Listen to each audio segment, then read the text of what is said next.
PDP is still there, and people are also happy about the many political parties coming into being.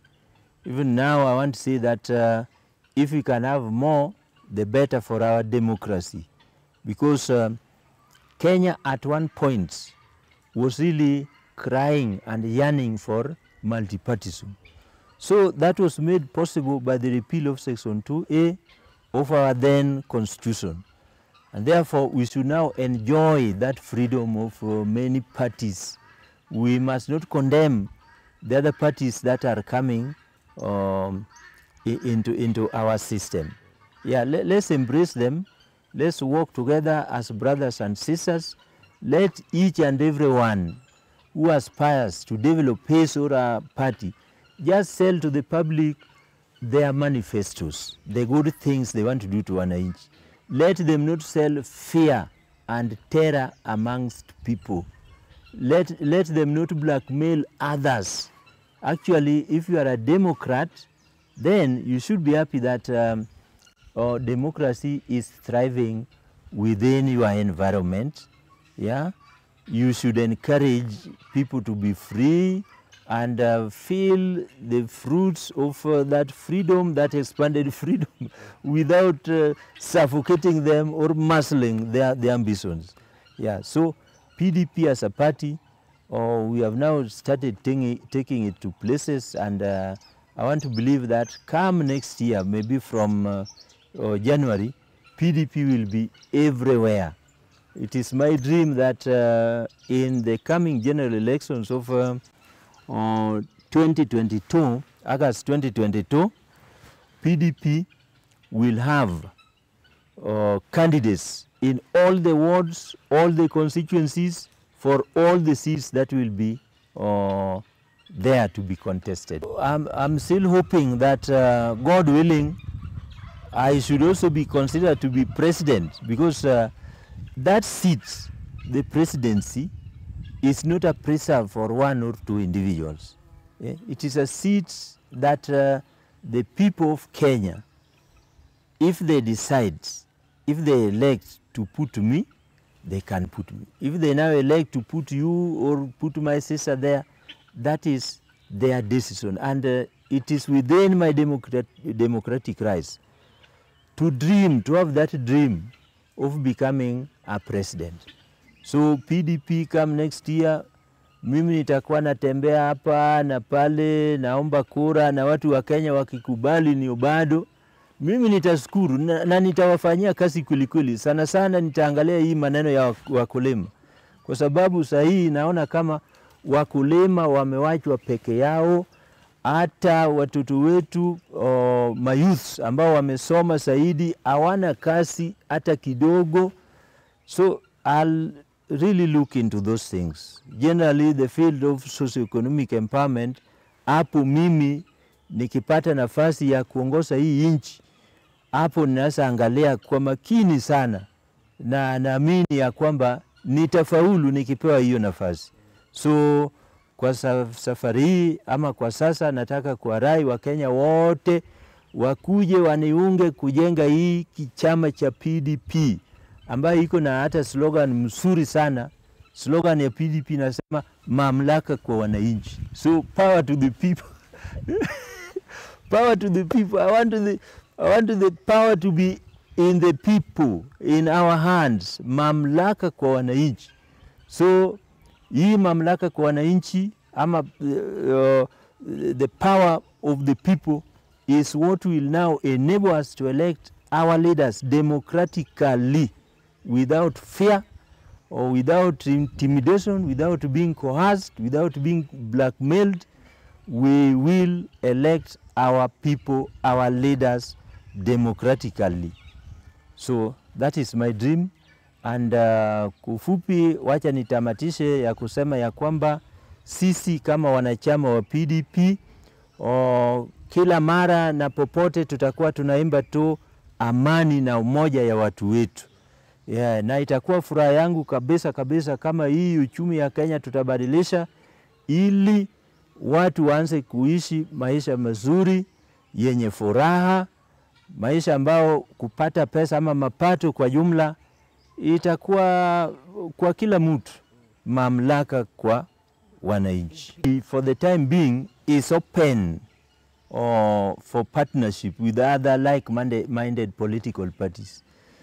So we welcome and we embrace all the other political parties, because what we want to do is to live the dream of the Kenyan people. The dream of the Kenyan people is for unity, love, peace and unity, the way Mzee Moi used to sing, peace, love and unity. So that is the dream of the Kenyan people. We want our unity, and so the other political parties, I want to encourage them just to dialogue with us. We share ideas, we see how we can move together as a country. We want to embrace one another.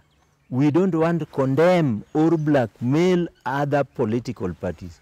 So kufupi, PDP, I want to say PDP is ready for partnerships. If there are political parties that fail, we can talk and move together for the benefit or for the betterment of our democracy, then we are ready for that. The Deputy President, I'm aware, is soon coming to Migori. Even the other political party leaders, let them also come. The other presidential aspirants, let them also come. If they come, I will meet them, I will welcome them here. I'll pray for them that they hold peaceful rallies here, rallies free of hooligans. Yeah? And I really want to appeal to our people, more so the youth, who throw stones or heckle people aimlessly, like what they did when Jimmy Wanjigi came here. That was most unfortunate. In fact, that was one of the most primitive kind of politics that I was seeing around. You can't throw stones at an aspirant who has simply come to ask for votes. If you don't feel, or if you don't like what they have to say, or if you don't like them, the best thing is to keep off. Yeah, just go and do your own things. Don't go and disturb a rally that is peacefully going on. So I don't expect to witness such a situation again, where somebody who doesn't like a particular guy comes to disrupt their rallies. That will be very, very unfortunate. So kama naibu wa rais atakuwa anakuja pande hii, mimi nimemkaribisha, nitamkaribisha yeye tena, akuja atembee tu, aongee na watu kila mahali popote popote, na mimi nikipata nafasi pia nitatembea na yeye, because mimi pia nataka nipate nafasi ya kusalamia watu wangu namna hii. So kwa vile najua watu watakuja huku, watu wengi, mimi pia nitapata hiyo nafasi. Kwa sababu there are some places I've taken long before going. Yeah. So akipanga safari ya Suri, mimi nitaenda huko. I have my friends there, my relatives, my supporters, my voters. Akipanga safari ya kuenda Masara, mimi huko nitaenda. Yeah, so I want to ask our people just to come and listen to what their leaders have to say. What he said is a bit unfortunate, even for me. People may view me that hata baada akichukua sasa hiyo maneno ya urais na kila kitu itakuwa tu ya watu wa Nyanza. So that thing which Junet said is also disadvantaging me. It is not only disadvantaging Raila and also me, because we come from the same zone.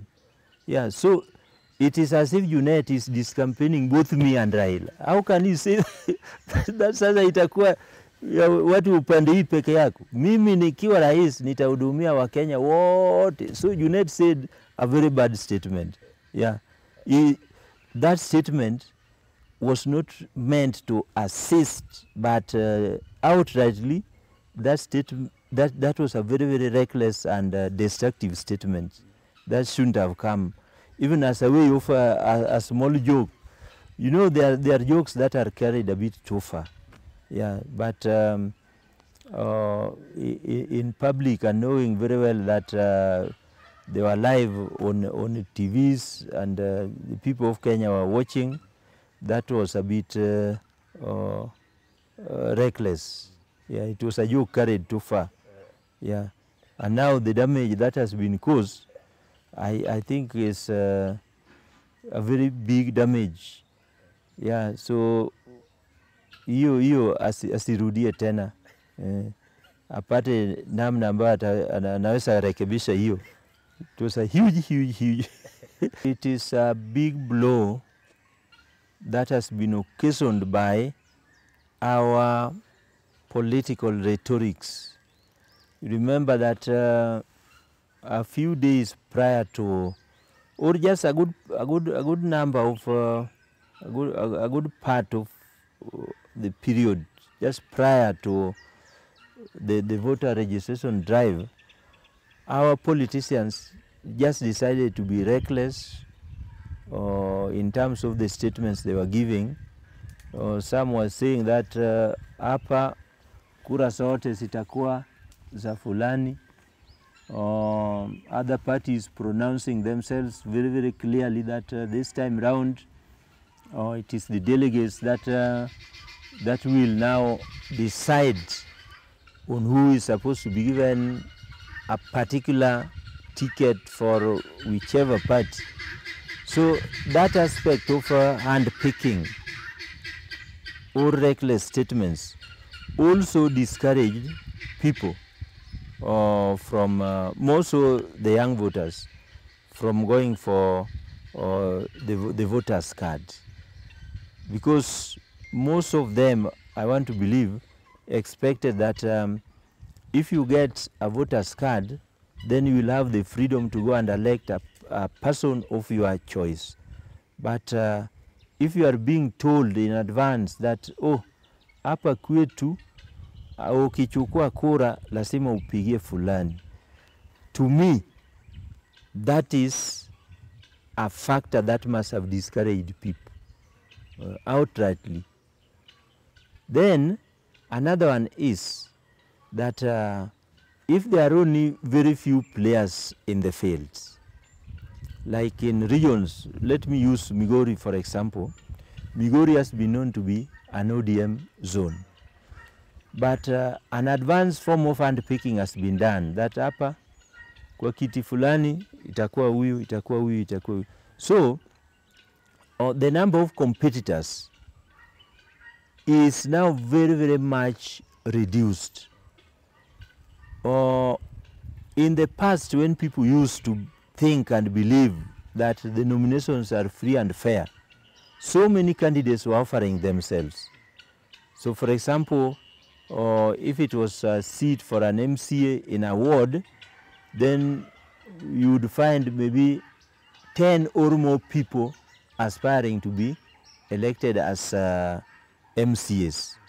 And those 10 people, each and every one of them would be mobilizing people to go and register as voters. Yeah, 10 people in a ward for MC alone. That was a great effort.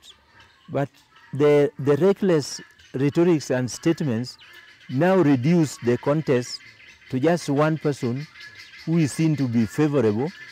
So the rest of the other candidates or potential candidates now leave it to that guy that, oh, kama itakuwa yake, sasa wacha aendelee na hiyo kazi. So one person alone cannot. And even that one person, having known that he or she is the favorable, now sits back. He relaxes, or she relaxes and says, oh, hata kama wachache ndio watakuja, si watanipigia tu. So we have done a lot of injury to ourselves by our own political statements. We decided to instill fear into the people, and so they couldn't come out. The mistake is ours. So even if the time is added, but we still insist that the party, the dominant parties around the various regions will do handpicking, Even if we are added another 1 month, we will not achieve much. So we must accept that blame as politicians. They admitted that they are cows, so they cannot think. Because if they were not cows, they should have thought about really going for those ideas first and giving them to the youth, and the youth would have registered. So those are factors that, to me, I think I've highlighted two major factors. The delayance in the return of the national ID cards for our young men and women. Then the other one, the unfortunate political statements that are bordering on dictatorship. So those two major factors have contributed to the low voter registration in the time that was specified. Ameniharibia, mimi ningepata kura mingi kabisa, lakini bado nitajaribu. Nataka nianze ikifika mwisho wa moja nianze hiyo safari ya kutafuta kura katika kila pembe za Kenya. Naomba wa Kenya wanisaidie nipate hizo kura. What he said is a bit unfortunate even for me. People may view me that hata baada akichukua sasa hiyo maneno ya urais na kila kitu itakuwa tu ya watu wa Nyanza. So that thing which Junet said is also disadvantaging me. It is not only disadvantaging Raila and also me, because we come from the same zone. Yeah, so it is as if Junet is discampaigning both me and Raila. How can you say that sasa itakuwa ya watu upande hii peke yako? Mimi nikiwa rais nitahudumia Wakenya wote. So Junet said a very bad statement. Yeah, that statement was not meant to assist, but outrightly, that was a very, very reckless and destructive statement. That shouldn't have come, even as a way of a small joke. You know, there are jokes that are carried a bit too far. Yeah, but in public, and knowing very well that they were live on TVs and the people of Kenya were watching, that was a bit reckless. Yeah, it was a joke carried too far. Yeah, and now the damage that has been caused, I think is a very big damage. Yeah, so hiyo asirudie tena, apate namna ambayo anaweza rekebisha hiyo. It was a huge damage.